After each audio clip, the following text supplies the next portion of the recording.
Good morning and welcome back to the channel. Now that the end walls are completely sheathed and wrapped in house wrap, it's time to focus solely on our cold roof. We have been simultaneously working on our cold roof while working on the end walls, and that was all just weather dependent. If we had a lot of high winds, we were trying to work inside, and extremely rainy days, we were also working inside. A couple building videos ago, we showed putting on our first 2 sheets of Tyvek house wrap on our roof, and that was the first step in building our vented cold roof. Now we're going to bring you up to speed on where we are now.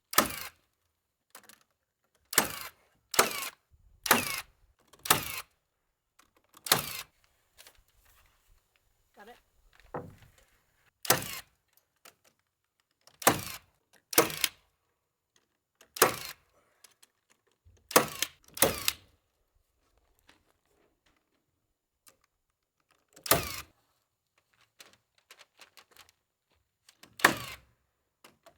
Find all the knots.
So this is the middle. I'm probably gonna have to go back down and get that fall protection. That's for you to do the roofing. Yeah, so I have like a rope to tie off to not fall and die. Oh. Tie off or die off. Oh.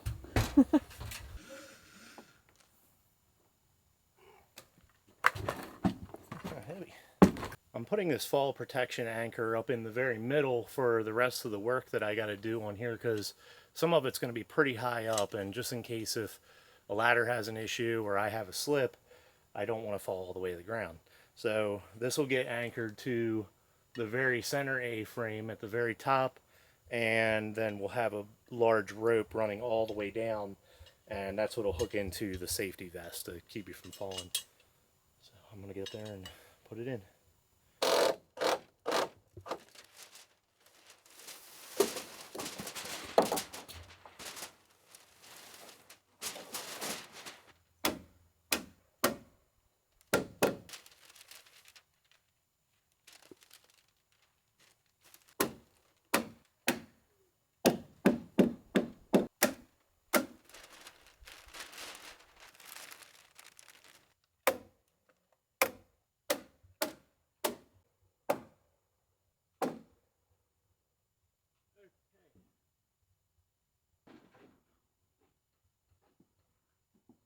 I'm back out here again today working on my furring on the roof.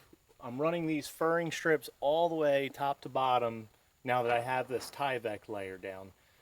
Essentially what we're creating here is an attic space. It's not a big attic space, it's just an 1.5 inch vent top to bottom so the air can flow in and flow out the top, and that'll allow the roof to breathe. If you've ever seen a roof that hasn't been allowed to breathe, you'll probably have noticed that underneath of the insulation, a lot of the plywood starts to get black mold. Sometimes that can take 10 to 20 years, depending on what climate you're in.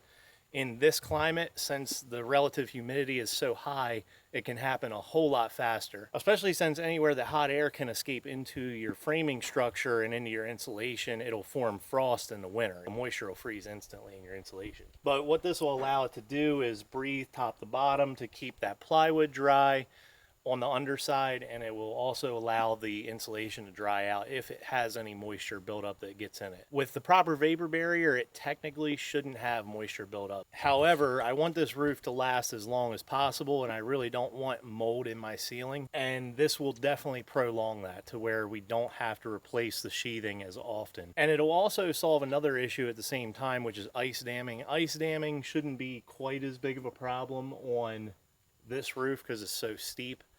However, I don't want to have any issues of ice dam building up down here at the bottom. They just cause a lot of problems. There are a lot of other ways that this same issue could have been resolved. We could have done a warm roof with, our area would call for at least 6 inches of rigid foam on top of the sheathing if we were to go sheathing straight on top in place of this Tyvek, which I believe that would probably run around $15,000. Another option would have been to do closed cell spray foam on the interior inside of the joists, and that is a good option in a lot of cases. However, money wise, it really isn't a good option. After the estimates that I got, it would have been close to $30,000 just for the actual roof base to be spray foam shut. That's pretty crazy considering that we can get roughly a R36 to R38 value in these bays here with just cellulose alone in the 10-inch bay, and it's only going to cost around $2,000. And probably with this roof add-on, I would say between the Tyvek and the extra lumber, you know, you do have some extra time in it, but since it's my time, it doesn't really matter. You know, probably a $1,500 add-on, but if that extends the roof life by 15-20 years, it's well worth it. With OSB sheathing being close to $38 a sheet up here, it doesn't make sense to have to replace this when it gets damaged from moisture buildup being stuck in this cavity every 10 to 15 years. That's just crazy, and I don't want to have to be on this roof any more than I have to. I'd rather it be a semi-permanent structure that we don't have to continuously maintain. It's one of those things where you buy once, cry once kind of deal.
We just finished bracing these eaves in between the overhang and the floor system. And what I'm about to do now is take this hardware mesh. This is 1/8 inch galvanized steel. There's no way a squirrel can get through this, which is the biggest thing that we're worried about is squirrels and mice or bigger bugs. But even most smaller bugs probably won't go through this. We're going to line this along the whole entire bottom, and what that's going to do is we're going to have at the very bottom, we're going to have about 1.5 inch, 2 inch gap where this can breathe, and it'll allow air to travel all the way up through this cavity that we've created all the way to the top and out, and that'll allow our insulation to breathe. And then once the plywood is on, we will also do another layer of this at the very top on the peak as well, in case if any rodents, squirrels, mice, whatever, decide to climb up the roof somehow and try and go in, they won't be able to. So it'll be fully enclosed by this. There won't be any way for anything to get in.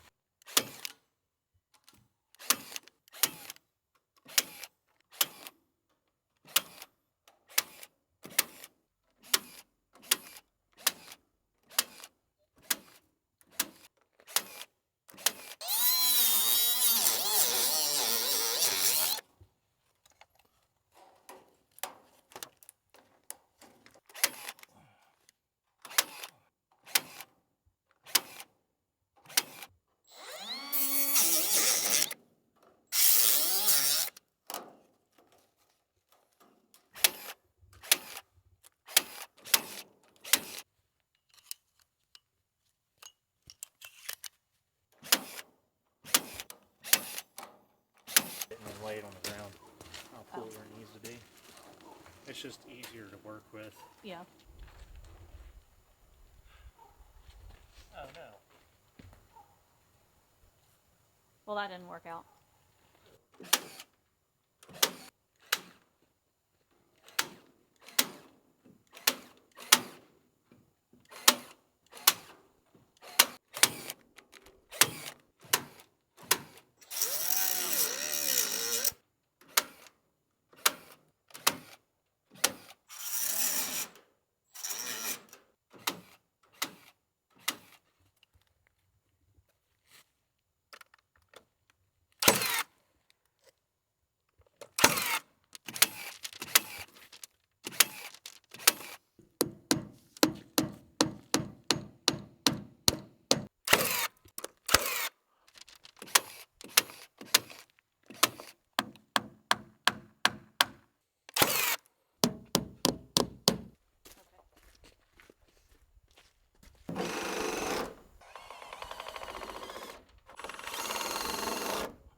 One other popular option that we could have chosen for these cavities to vent them, if we would have ran plywood all the way up instead of doing the furring and the Tyvek, would have been to run baffles on the inside all the way up and vent it at the top and the bottom.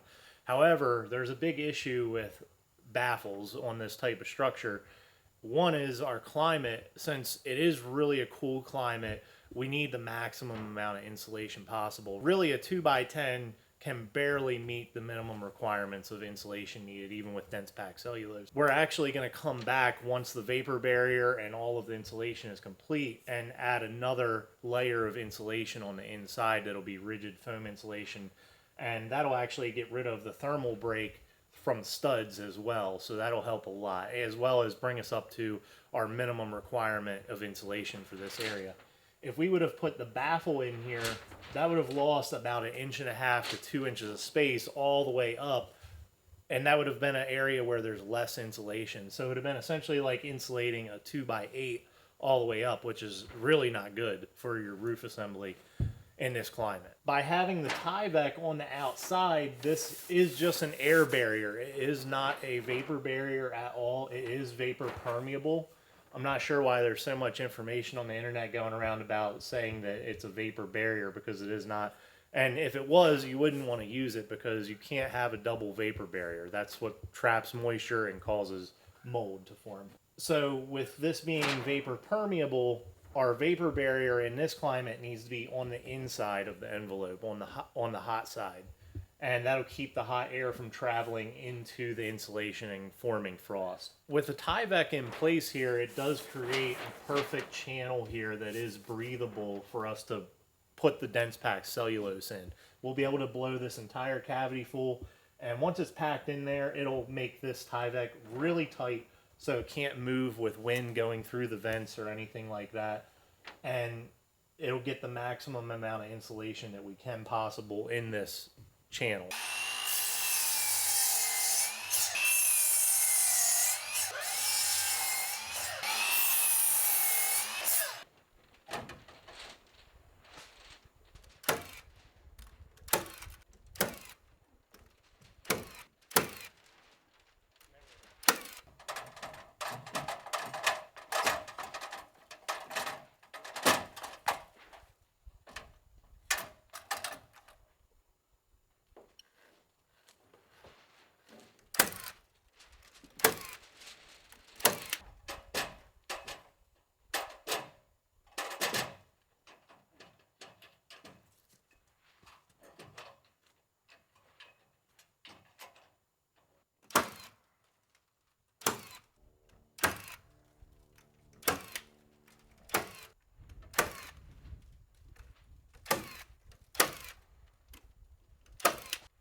So let's take. We just finished up our furring for our cold roof, so now it's time to get started on our overhangs. A couple of videos ago, we did start our overhangs, but we decided to change our design a little bit and make them a little bit bigger. So luckily, we only used maybe about 4 pieces of lumber, but we can just repurpose those for something else. So we're gonna go ahead and get started on building our overhangs.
If that doesn't work, we'll try something different.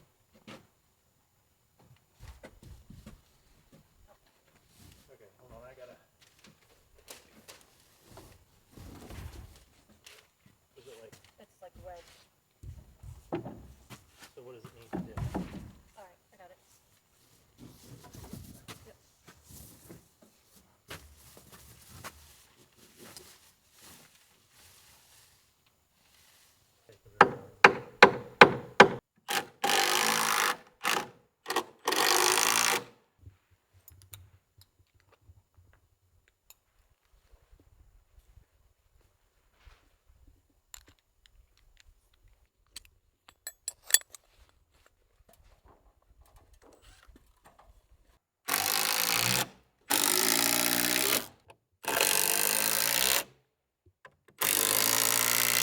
is it belly rub time?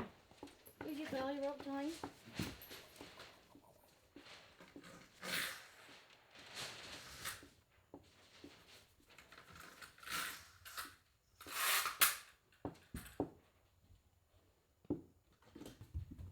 They don't have to line up on the other side, just this side. Oh, I didn't even.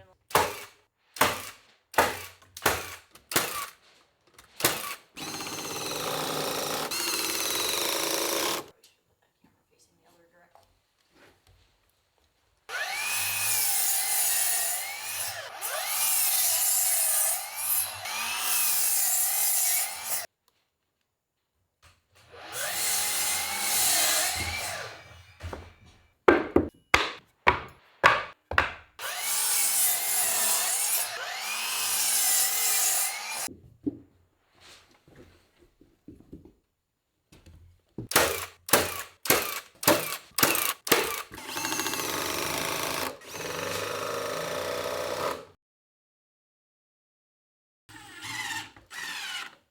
I'm pre-starting all these ledger lock wood screws. They're a structural wood screw. A lot of holding strength with these. Since I'm pre-starting them, it makes it to where I can just go up and down the ladder for the ones that I can't reach from the ground, and I can just install them really easily and quickly without having to hang over the edge.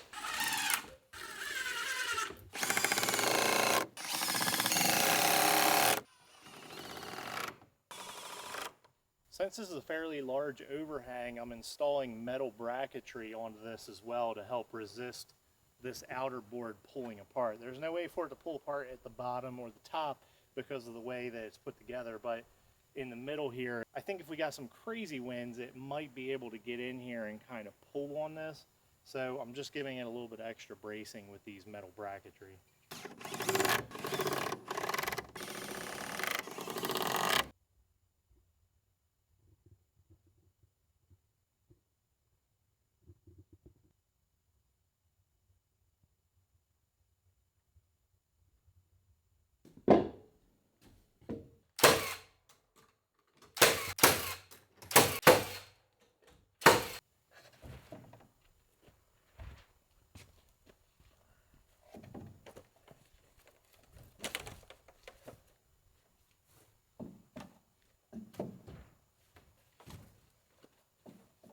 Trying to get it to fall down in this. I was gonna say, please don't. I don't know. There we go. Alright, It's come on. also got to be perfectly lined up with that 2x4.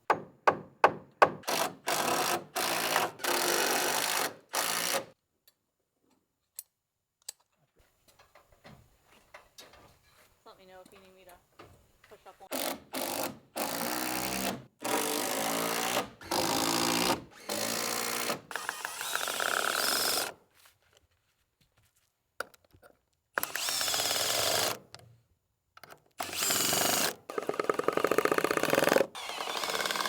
I'm putting these little saddle boards on here temporarily just for something to seat the ladder overhang. When we go to stand it up, it kind of holds it in place so that it's not too hard to handle.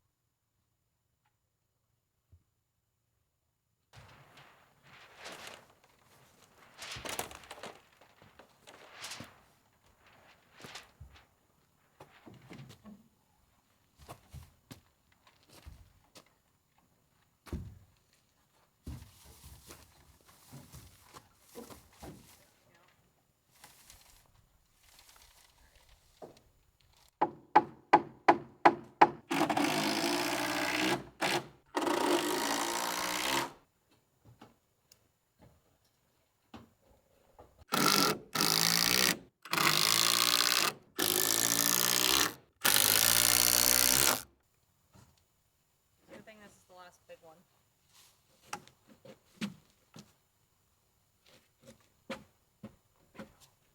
Now, somehow I gotta get down.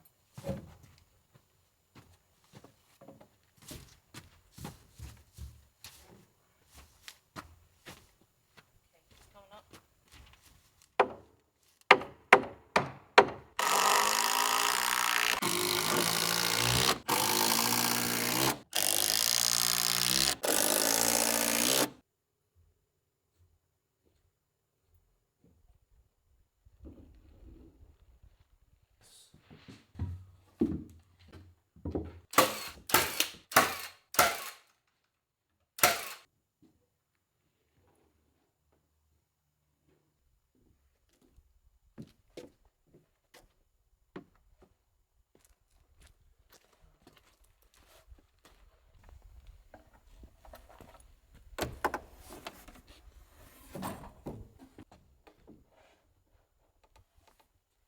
we made these upper ladder overhangs a little bit smaller. That way they're more manageable so I can actually put it on by myself up there. If we had a nicer piece of equipment to put them up there, you know, we would probably made them full length. But since I'm doing it by hand, it'll just be easier to have them in a little bit smaller sections like this.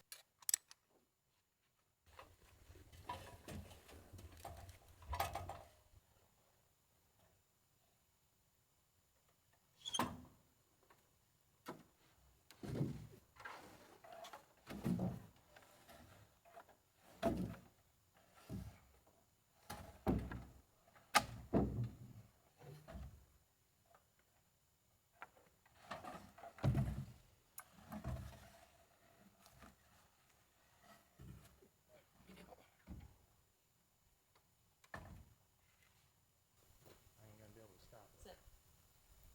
Stay over here.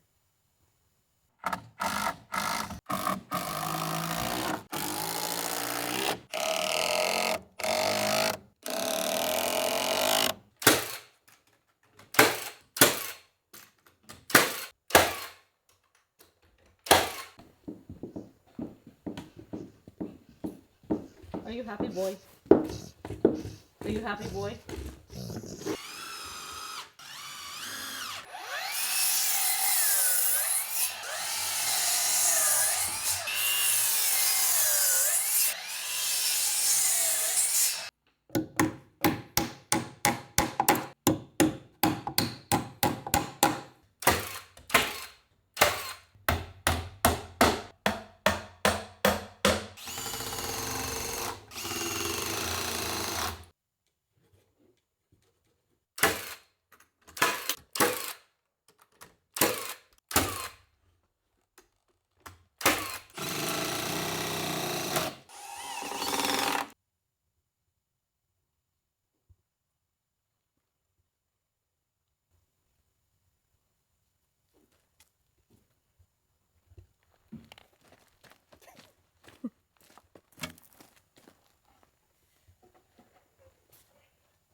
This thing's stout for as small as it is, it's still heavy.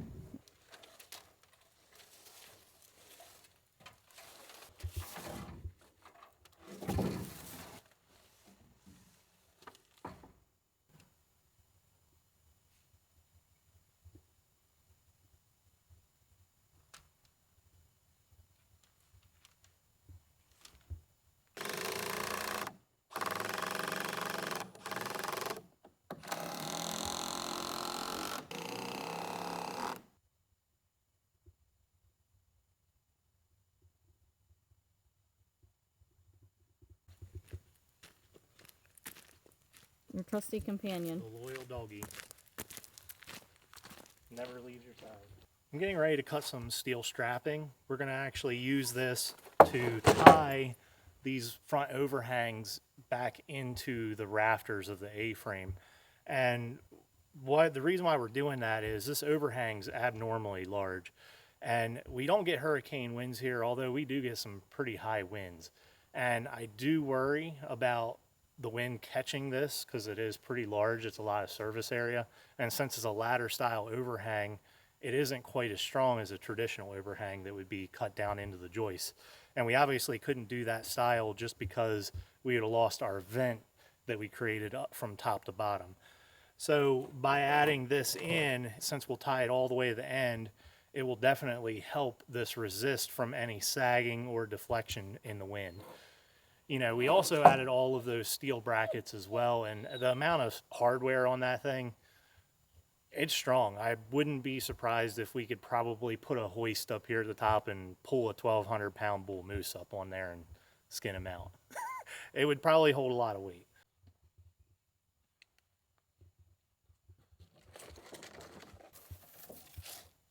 Oh, that's what they're warning you about right there.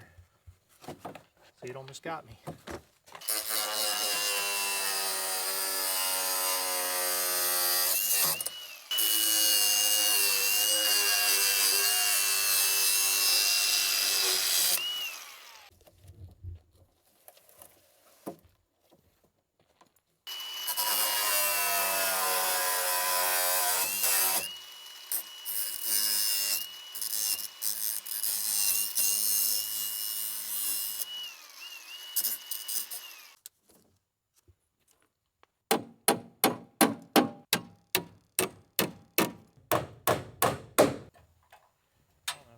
go here.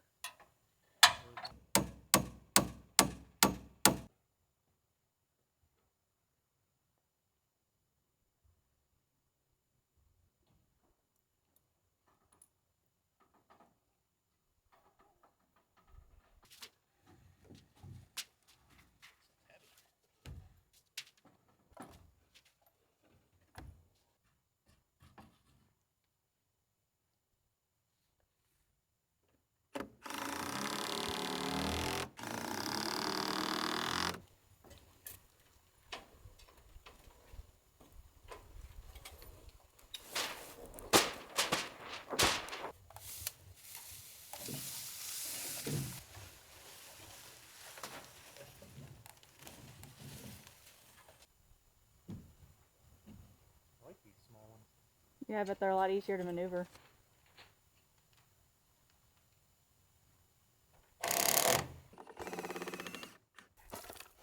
Did you just break that off that plant? Let me know if I'm gonna slide off of them because I can't do them. Just be careful on that slippery and the sauce. Keep pushing. Get your fingers. Oh. No, lay it down. Yeah. Right here.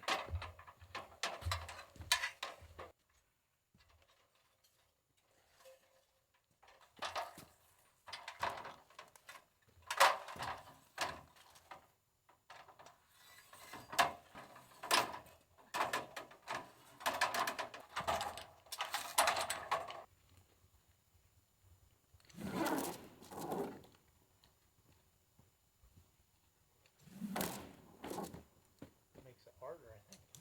Yeah, I think it gets stuck on it. Oh, no, it only took a couple tries.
That blade was done.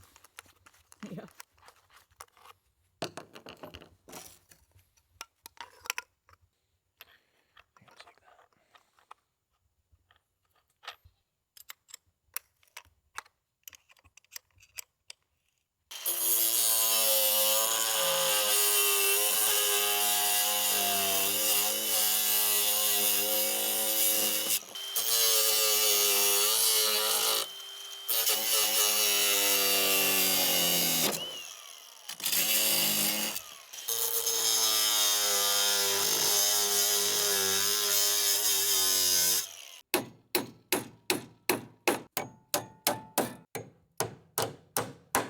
night we finished installing all of our overhangs and we are officially ready for plywood. We're super excited to get the roof done. That'll be for the next video. Thank you for watching and we'll see you again soon.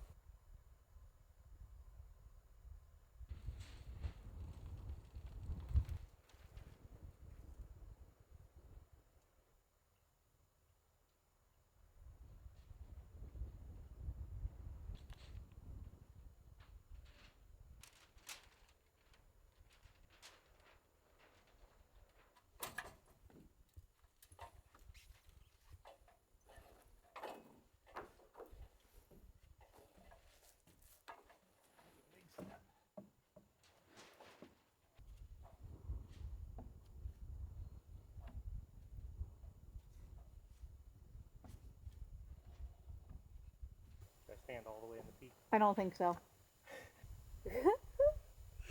What's it feel like being up there? Really high. Yeah, I bet.